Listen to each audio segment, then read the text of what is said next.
Today, we're going to talk about a story that connects two artists you would probably never, ever put in the same sentence. A story where the worlds of heavy metal and piano rock collide in the most amazing way. So let's just ask it straight up. What on earth do Elton John and Metallica have in common?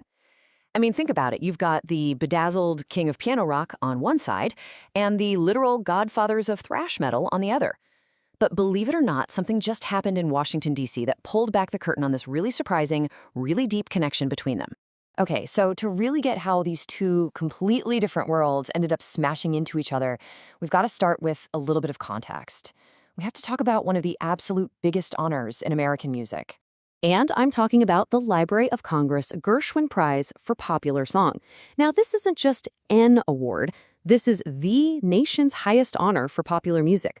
It's for an artist's entire lifetime of work, their influence, their impact, the whole shebang. And you just have to look at the list of people who've won this thing to get how big of a deal it is. I mean, come on, Paul McCartney, Stevie Wonder, Joni Mitchell. These aren't just musicians, right? They're total icons. These are the people who wrote the soundtrack to our lives. So yeah, getting this award means you're in some seriously legendary company. All right, so who are the latest legends to join this incredible club? Well, it's none other than the powerhouse songwriting duo of Elton John and his other half, his longtime lyricist, Bernie Taupin. You know, their partnership is one of the most successful in the history of music, period. It's crazy. It all started with this kind of chance meeting way back in 1967. And for more than 56 years, they've just been pumping out timeless classic after timeless classic. Rocket Man, Tiny Dancer, Goodbye Yellow Brick Road. I mean, this collaboration has literally defined generations of music. Okay, so when you get an honor this big, you know what comes next, right? A massive all-star tribute concert. And this is where our story gets really interesting. This is where it takes a hard left turn. So the lineup for this thing was pretty much what you'd expect for an Elton John tribute, right? A total who's who of music royalty. You've got Joni Mitchell, who won the year before, Garth Brooks, Annie Lennox, Brandi Carlile, just an absolutely stellar collection of talent. But then, there was this one name on the list that probably made everybody stop and go, wait, yeah, you heard that right. Metallica, the band that gave us Enter Sandman and Master of Puppets, was on the bill to honor the guys who wrote Benny and the Jets. And this wasn't just some, quick cameo appearance. No, they opened the entire show.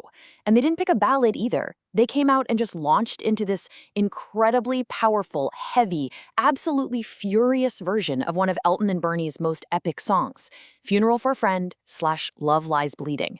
And you could see Sir Elton himself just rocking out in the front row. So the question on literally everyone's mind was just, why? Well, here's the answer. And it's actually pretty cool.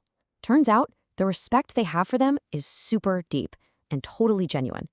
Metallica's James Hetfield and Kirk Hammett basically said that Elton John and Bernie Taupin's music was a huge part of their childhood. They called them a true inspiration. And get this, the admiration is a two-way street. This actually wasn't the first time their musical worlds collided.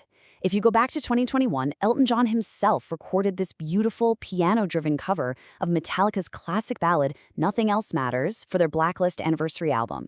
So the respect is definitely mutual. You know, this whole moment, this performance, it just perfectly captures how much Metallica has evolved. They've really gone so far beyond the old stereotypes of just being an 80s heavy metal band. They've built something much deeper, a much more complex legacy. And a huge piece of that modern identity is this incredible bond they have with their fans, who they actually call the Metallica family. In fact, their new documentary, Metallica Saved My Life, is so cool because it turns the camera away from the band and focuses it on the fans, showing these really profound stories of how the music has impacted their lives.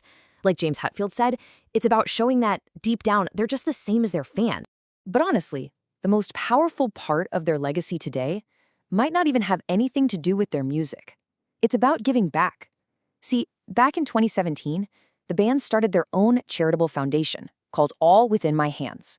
And just listen to this number. To date, their foundation has given out over $25 million in grants. That's just a staggering amount of money. It shows a huge, real commitment to making an actual difference in the world. And what's really cool is how strategic they are about it. They're not just throwing money around. As you can see, more than half of it, a whopping $13.5 million, goes to workforce education. Then they've put $7.5 million into hunger relief and another $5 million toward disaster relief and other critical local services. Their biggest program, the one they're really known for, is the Metallica Scholars Initiative. Basically, they partner with community colleges all over the country. They give them direct funding to help students get the skills and training they need to get good jobs in skilled trades. It's a really massive, hands-on effort to help build communities from the ground up. So, when you look at the whole picture, that line connecting Elton John to Metallica, it's not so strange after all, is it? It just goes to show you that great art inspires great art, no matter what the genre is. And it really proves that a true legacy, a lasting legacy, isn't just about the hit songs you write. It's about the real, lasting impact you have on the world. Which kind of leaves us with one final thought, right?